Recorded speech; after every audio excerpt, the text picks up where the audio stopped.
Hello everyone, and welcome to our first August edition of Let's Talk Criterion. And firstly, let me welcome you, our most recent subscribers, to the channel. And the month of July was a really good month for the channel, both for views and for new subscribers joining us, especially following the video on the renowned westerns, which proved very popular, and it's running alongside the Pasolini 101 box set video. Now, thanks again for everyone who took time to comment on both of those, and also for the comments on the making of the going behind the scenes of Let's Talk Criterion. Now, as you can see, I'm now showing behind me the entire Criterion collection, and I thought it would be interesting to have a bit of a shake-up. I don't have a Criterion closet, but I do have a Criterion wall. Next best thing. Now, you can probably make out the titles in spine order behind me and compare it to your own collection. Feel free to zoom in. Now, we start with the news of the Janus Contemporaries and the arrival of 3 films, all distributed via the Criterion collection this October, and they're all due out on October the 17th to be exact. Jerzy Sklodowski's Eo, Jafar Panay's No Bears, and Louis Garrel's The Innocent. So it's certainly going to be a busy and expensive month for Criterion collectors, but the titles appear to have been set at a price point low enough, initially at $23.96, which is a good start for this series. It remains to be seen, however, how regularly they will appear, but they augment the existing release roster for that month, and that can only be seen as a good thing. Now, we start this month with the reissue of Akira Kurosawa's Dreams, coming to us on 4K UHD. Now, this director was winding down at this particular stage of his career in 1990, with only 2 films that he would go on to direct, namely Rhapsody in August and Madayeo. Now, he sadly passed away in 1998. Of course, he had been directing at that point since 1943, and had started as an assistant director in 1936. Now, Dreams is a series of 8 separate vignettes. There's Sunshine Through the Rain, The Peach Orchard, The Blizzard, The Tunnel, Crows, Mount Fuji in Red, The Weeping Demon, and Village of the Watermills. Now, it's a collection of short and sometimes fragmentary films that are less than actual dreams than fairy tales of past, present and future. The magical and mysterious are mixed with the practical, funny and polemical. Now, Dreams was actually inspired by recurring dreams that the director Akira Kurosawa said he had had repeatedly. It was his first film in 45 years in which he was the sole author of the screenplay as well.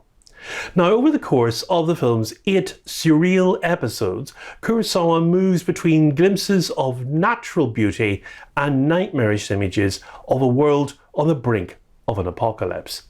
Now, one of the collaborators instrumental in mounting the film's spectacular set pieces was the production manager Teruyo Nogami.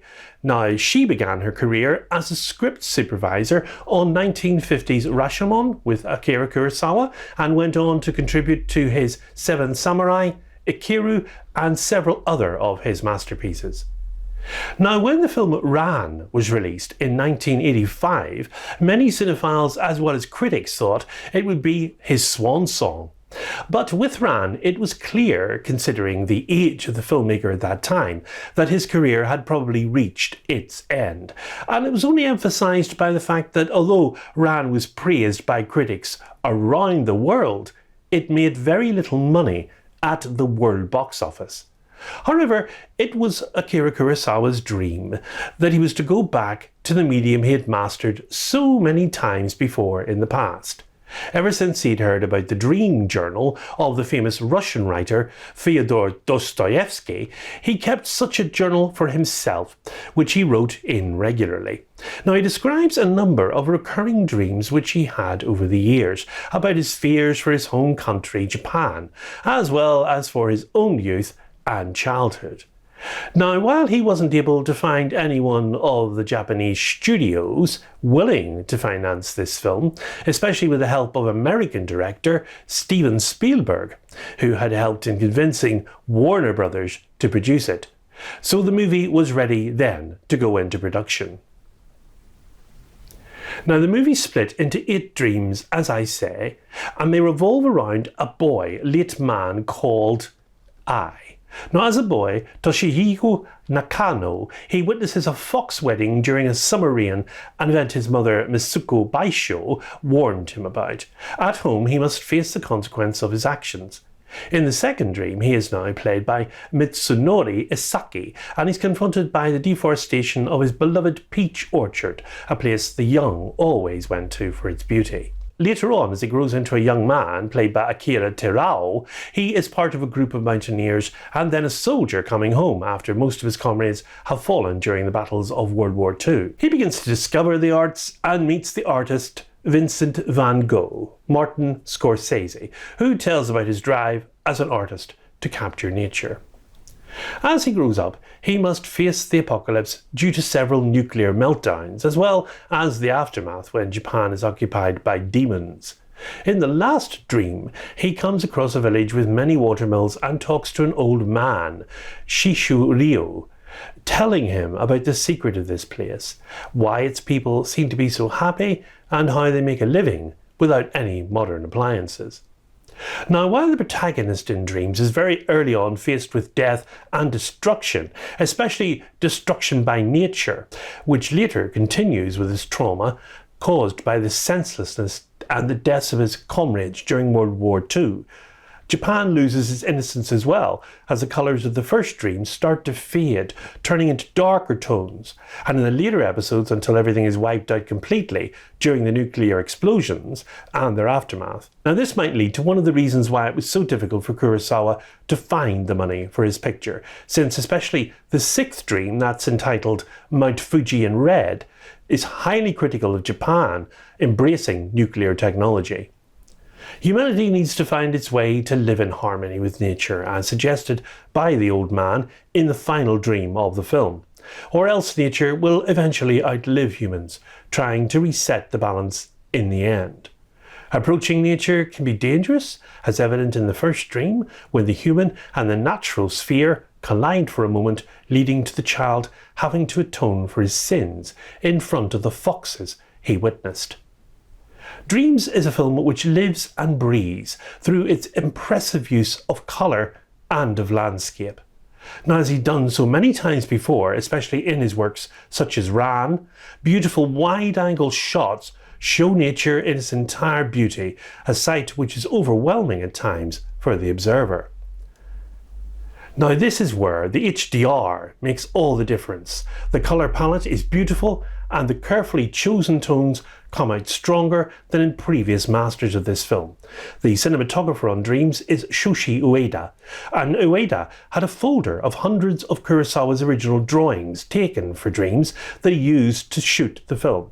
These drawings, or storyboards, were used as references for the colours of the costumes, the sets, and the photography, and it meant he could basically refer to the drawings to see exactly what Kurosawa intended for a specific blue or red, and it was the first time Criterion had someone from a Kurosawa film supervise the colour correction for one of the movies. Now, Dreams has a very cast in age, representing I growing from a boy to a man and then to an elder.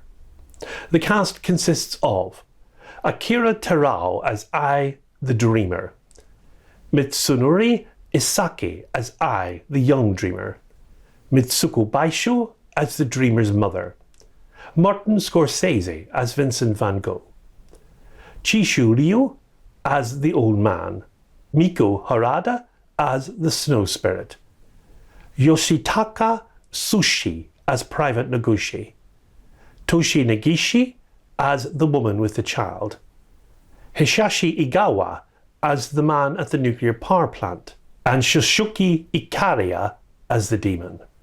Now, as always, on these reissued discs, the features are the same, of course, as they were in the original Blu-ray issue from 2016. There's a 4K digital restoration supervised by the cinematographer Shoshi Ueda, with 2.0 surround DTS HD master audio. There's one 4K UHD disc of the film presented in HDR and one Blu-ray with the film and the following special features. An audio commentary featuring the film scholar Stephen Prince. feature-length documentary from 1990 shot on the set and directed by Nobuhiko Obayashi.